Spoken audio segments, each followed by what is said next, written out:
Damn, your baby mom on my dick. No battery. Girl, I been it. You can stop tagging me. We do different things, so we in different places. We pop guns, bottles, models, and niggas' faces. Word. I mean Gucci, Louis, or MCM. On a Thursday, I'm your bitch MCM. Shit, let them be them. I pull up. What is up, guys? Welcome to another episode of Maximilian Must Know. Got one that I hope will be an interesting review for you guys from the house of Pierre Balmain, and this fragrance is called Amber Gris. Every time I logged into Lucky Scent and looked through their view of their fragrances, I saw Balmain.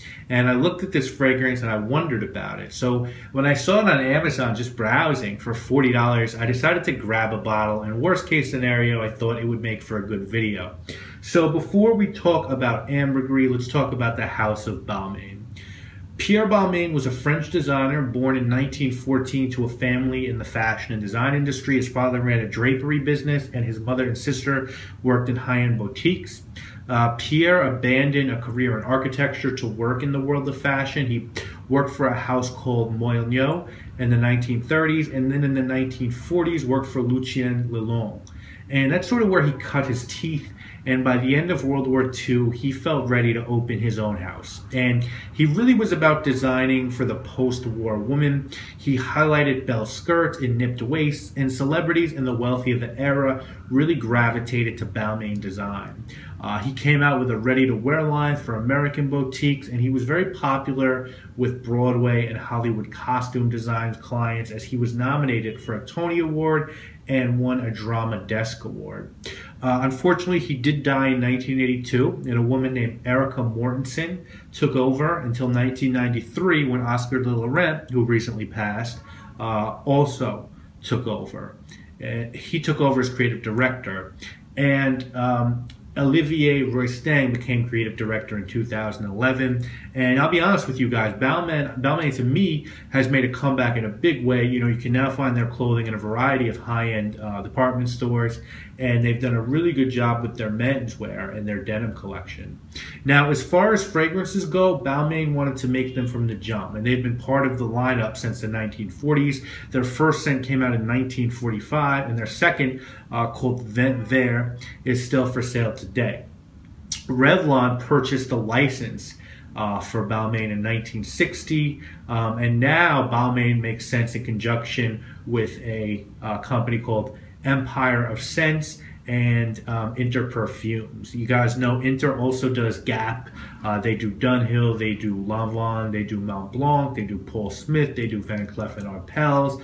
Burberry actually recently left Inter to do fragrances on their own, and boy, was their first in-house release of Burberry Brit Rhythm a flop. But Balmain, as of today, has 20 scents in their catalog. The earliest did come out, as I've talked about, in 1945, and the latest came out in 2014. The three that I have had on my to-buy list are Amber Gris, Carbone de Balmain, and Monsieur Balmain. But the one we're looking at today is, of course, Amber Gris. And this one was released in 2008 by a perfumer named Guillaume Flavini. And he's done about 15 fragrances. None of them are really standouts or well-known within our community. But Amber Gris comes in two sizes. Both are EDP. You can get a 100 ml bottle or a 75 ml bottle. Lucky Scent does have the 100 ml for 80 bucks. But as I said, shop around, you know, because I got 100 ml for $41 on Amazon. Now, as far as notes on Amber Gris, notes are pink pepper, cinnamon, tuberose, immortelle, myrrh, smoky guaiac wood, benzoin, white musk, and amber green. As far as your presentation goes, box is really basic. I think it's really nice. Balmain Amber Gris. You have your information on the bottom. Nothing else. So real simple. And then the bottle's also beautiful. It's very heavy glass, sort of a gray glass. You have Balmain, Paris, Amber Gris, Eau de Parfum, a sticker, a sort of a disco ballish heavy gold top. There is a little bit of like string sort of under the cap, and the cap sits really nicely. You know, let's be honest, this is a very elegant, at least in my opinion, it's a very elegant presentation. It does look a little feminine, but we'll talk about that later. Well, actually, let's talk about it now, because this is billed as a woman's fragrance, both on Lucky Scent, where they have the sort of slider set all the way to feminine, and on Fragrantica. But with the myrrh, the immortelle, the cinnamon, the white musk, and ambergris, you know, those are notes that I really like. And at the price point, I just had to give this fragrance a try, and I'm so glad that I did. I really like this fragrance. It reminds me a lot of something that could have been made by like Eccentric Molecules, because it's one of those scents that plays off your skin, and it doesn't quite work as well when you spray it on like a card, but when it hits your skin, this is beautiful. And what I get very basically is a soft musky scent that features pink pepper, cinnamon, and myrrh at the top. And it's spicy, but it's a little bit floral as well. And as it dries down, you start to get ambergris, and you get guaiac wood, and you get white musk. It's clean, but it's clean in a spicy and resinous sort of way. And it's softened up beautifully by the immortelle. You know, this is a marvelous composition. It's restrained, it's blended absolutely perfectly, it's perfect for fall, and it's just very soft and works on my skin very well. If you can't already tell, I really like this fragrance. Performance is good, but not great for an eau de parfum. But this is one of those fragrances that people will get close to you to smell, and it's a big compliment getter. I got 2 compliments the first day that I wore this fragrance.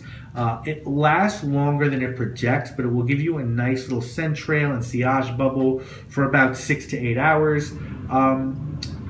Now, while this might lean a bit more feminine, to me, there's absolutely no question that this is a unisex juice that could be worn by either sex without any sort of issue, and a great fall scent, as I mentioned, but this could also easily be worn in the spring or winter.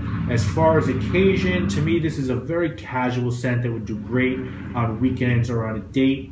You know, you hear the word cozy a lot when you hear fragrances, and especially when you hear about fall fragrances, and it's a word that you don't see me use that often, but to me, this is a very cozy scent.